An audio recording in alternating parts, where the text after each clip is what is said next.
Welcome to the Channel 5 Titan TV News. Today is Friday, October 19th. I'm Haley Donahue, and I'd like to welcome my new co-anchor. How you doing, everybody? I'm Antonio Levermon, moving from sports to the anchor desk. I'm doing great, Antonio, and I wish every week was as short as it's been this week. Don't we all? Well, we've got a great show for you today. Haley? The annual Broadway and Beyond show featuring choir and dance will be held next Wednesday and Thursday at 7 p.m. Go buy your dance tickets as soon as possible. The KCRA Kids Cans Food Drive has officially started and lasts until November 15th. The third period class that collects the most cans will win a pizza party. Reporters Matt Hoffman and Julian Perez asked junior Kyle Aaron what our school is trying to accomplish by participating in the Cans Food Drive. It's for a good cause. You're donating to someone who might not have as much food as you do during the holidays. You know, everyone likes to eat on the holidays, and also if your third period class has the most cans, you get a pizza party, so you get to eat pizza also. They go to the North Highlands Food Bank to donate to people who are less fortunate to us to have the great Thanksgivings and Christmases that we do. Seniors, don't forget that today is the last day that you can turn in your senior yearbook information. If you have not yet done so, turn it into the yellow box in room S206. Auditions for our second annual talent show will be held November 1st and 2nd from 2:30 to 6 p.m. in the cafeteria. If you have talent, come try out. All proceeds from the talent show go to charity, so your talent will be put to a great cause. On Friday, October 26th, Abbott is sponsoring a fundraiser at Sunrise Rollerland from 4 to 6 p.m. The cost is $4.50, which includes entry and skate rental. Bring your friends and some extra money for snacks to have a good time. The iPhone 5 hit stores on September 21st, and since then, many have been trying to get their hands on this new high-tech creation. But what is so great about the iPhone 5? Reporters Medina Majanovic and Antonio Leverman filed this story. Do you want the newest trend? Do you feel like you have to have it? Do you want it in the palm of your hands? Well, Apple can quench your thirst for this premium, the iPhone 5. Everyone wants the new flashy technology. They don't want to be stuck with the old stuff. They want to be up to date. The iPhone and Apple products in general have become popular trends to many teens. They also enjoy the status of owning Apple products. They're good products and last a long time. Plus, the hottest thing out is the most popular thing to do. So, definitely. It kind of help people use it as a toy more than a phone, and it's great because it helps a lot of people in everyday life. Even though the iPhone 5 will be similar to its predecessor, the iPhone 4, it has still been a necessity for some students to have. People would think it's a necessity to have the iPhone 5 just to follow up on the latest trends. You know, it's just to be like, oh, I got the iPhone 5. It's not a big difference between the iPhone 4S and then the iPhone 5. Everybody else has one, so if they don't have one, they feel that they need the iPhone just because other people have it.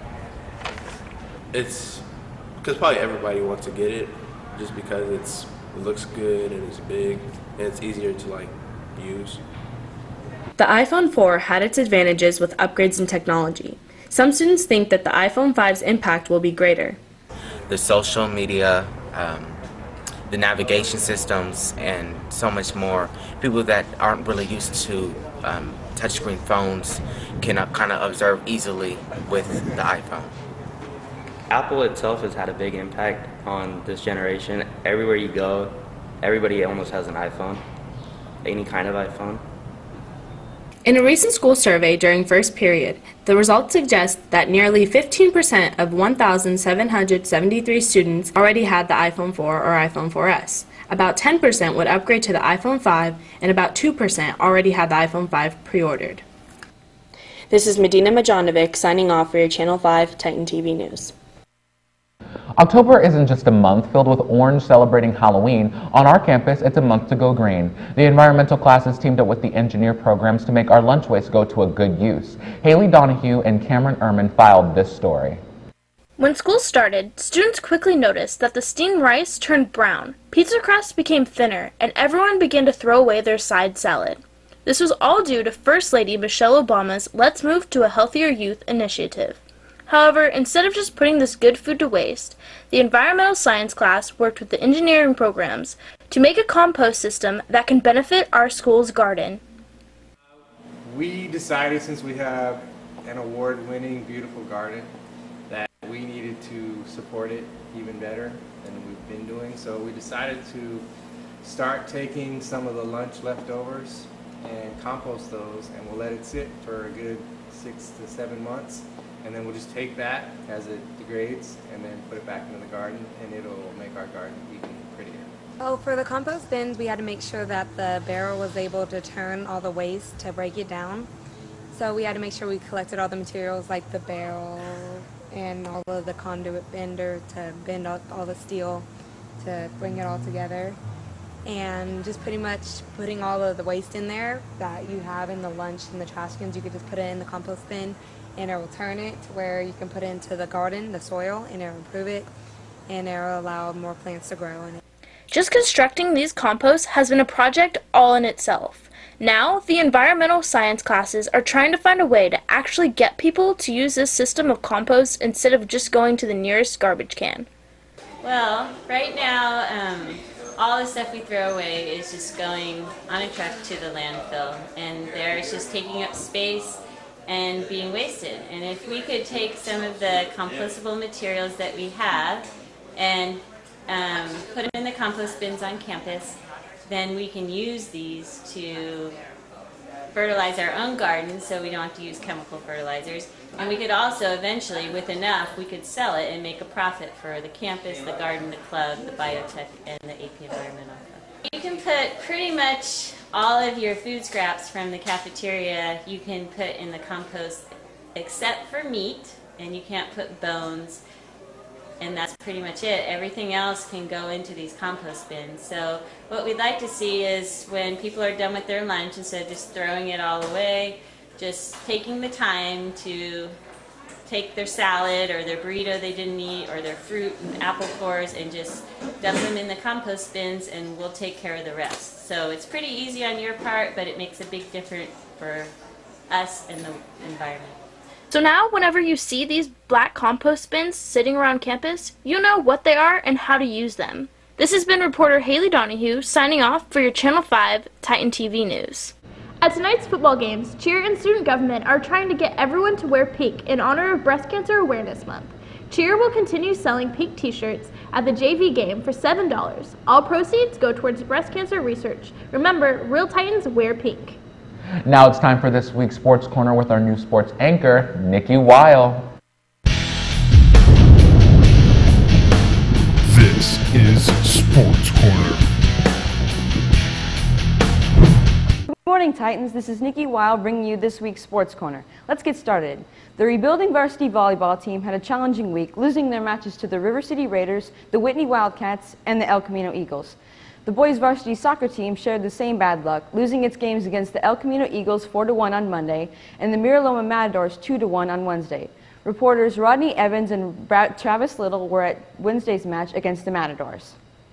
Hello Titans, I'm Travis Little down at the Titans Stadium where the varsity boys soccer team squares off against Miraloma. During the game, number 4, Matthew Tarr almost scored a goal. Number 18, Brian Perez also took a shot but sadly missed. With 7 minutes in the first half, Miraloma scored the first goal. In the first 10 minutes of the second half, number 21, Daryl Singh scored the first Titan goal. As the game ended, the final score was Titans 1 and Miraloma 2. Even though we lost, it was a good game. We fought hard, we played well, and it really didn't go in our favor. Happy we had the red zone out here. We had a lot of support our game. We didn't have the best of luck this game. Reporting for Channel 5 Titan TV News, I'm Travis Little. The number 18 ranked varsity football team hosts the Cordova High Lancers tonight at 7 p.m. The Titans are 6-1 overall and 2-0 in the Capital Athletic League. Instead of a red zone, actually a pink zone tonight. When you come out tonight to support our team, make sure to wear pink for Cancer Awareness Month. And that's all the sports I have for you, Titans. Now back to Haley and Antonio. This is Sports Corner. That's all we have for you today, Titans. Hope to see you all at the game tonight. Swing by the tailgate where Speech and Debate will be selling snacks. Have a great weekend. Bye. See you guys. What you want?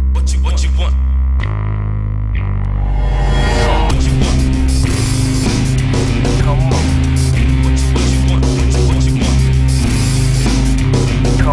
on.